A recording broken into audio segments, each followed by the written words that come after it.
ဒီကောင်ရဲ့အနောက်ကိုကြည့်ရမယ်ဆိုလို့ရှိရင်ဒီမှာအနောက်မှာပေါ့နော်ဒဏ်ရာရတာရယ်ပေါ့နော်သေလူမျောပါပဲဗျဒီမှာတေချာကြည့်ရမယ်ဆိုလို့ရှိရင်ဒီမှာလုံးဝကိုနော်လုံးဝတစားစီဖြစ်လို့နီးပါအောင်မှပြန်ဒီကောင် recover ဖြစ်နေတာပေါ့နော်ဆိုတော့တော်တော်လေးအကျန်းခံတယ်ပေါ့နော်ဒီရေမွေကဆိုတော့တော်တော်လေးတနာဖို့ကောင်းတယ်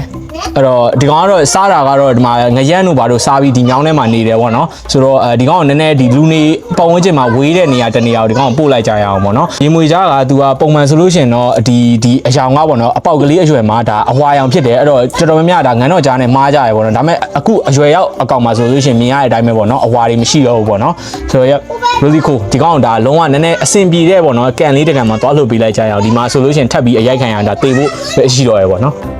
ဒီရီမွေလေးကတော့ကြော်ရိုကြီးထပ်ပိုင်းပြတ်သွားတာတော့မှအသက်ရှင်နေသေးတယ်ဆိုတော့သူကဒါတော်တော်လေးအသက်ပြင်းတယ်လို့ပြောလို့ရတယ်ပေါ့နော်နောက်တော့လဲကျွန်တော်တို့ထုံးစံအတိုင်းပဲဒီ ARD မွေစိမ်းမိကြောက်တွေကိုထပ်ပြီးတော့တွေ့ခဲ့ပါသေးတယ်ဒီလိုမျိုးမြန်မာနိုင်ငံရဲ့လူဦးရေထူထပ်တဲ့ရန်ကုန်မြို့ပေါ်မှာတညာတဲနဲ့မွေမျိုးစိတ်ပေါင်းများစွာကိုတွေ့နေရတဲ့ဆိုတာကဒါမွေတွေကကျွန်တော်တို့လူနေအိမ်နေနားကိုဒါကျူးကျော်ဝင်ရောက်လာတာမျိုးမဟုတ်ဘဲနဲ့ကျွန်တော်တို့လူသားတွေကမွေတွေရဲ့စကြက်မြေတွေဖြစ်တဲ့တောတောင်တွေကိုဖျက်ဆီးပြီးတော့အိမ်ယာတွေစောက်ထားတဲ့ဆိုတာကိုဒါကျွန်တော်တို့နားလည်ရမယ့်အရာဖြစ်ပါတယ်ကျွန်တော်တို့မြန်မာလူမျိုးတော်တော်များများကတော့မွေဆိုတာကဘာအကျိုးမှမပြုတဲ့တော်ဝါလို့ခံယူရကြပေမဲ့တကယ်တမ်းမှာတော့ကျွန်တော်တို့မွေအချင်းချင်းစားတဲ့အမျိုးအစားငါးစားတဲ့အမျိုးအစားဖားတို့ပုတ်တင်ညိုတို့စားတဲ့အမျိုးအစားနဲ့ကျွန်တော်တို့ဒီလိုမျိုးခယူတို့တီကောင်တို့လိုမျိုးစားတဲ့အမျိုးအစားတွေပါရှိကြပါတယ်မွေမျိုးစိတ်တိုင်းကအစိတ်ရှိနေတာမဟုတ်ဘဲနဲ့အစိတ်ရှိတဲ့မွေတွေကလည်းသူတို့ရဲ့စားမဲ့အစာပေါ်ပဲတက်ရောက်အောင်ဒီစိတ်ကဖန်တီးရတာဖြစ်ပြီးတော့ကျွန်တော်တို့လူသားတွေကသူတို့ကိုသွားထိတာသွားကင်တာမျိုးလုပ်တဲ့အခါမှသာသူတို့ကပြန်ပြီးတော့တုံ့ပြန်ကြတာဖြစ်ပါတယ်မြန်မာနိုင်ငံတချို့ဒေသတွေမှာတော့အခုအချိန်ဒီမွေစိတ်ဖြစ်စီမလုံလောက်မှုတွေရှိနေသေးပေမဲ့ကျွန်တော်တို့တစ်ချိန်ကြားလို့ရှိရင်တော့အစိတ်ပြင်းမှုတွေအစိတ်ရှိမှုတွေနဲ့ထိုင်းနိုင်ငံလိုပဲကျွန်တော်တို့လူတွေနဲ့တူတူရှင်တွဲနေထိုင်လို့ရလိမ့်မယ်လို့မျှော်လင့်ပါတယ်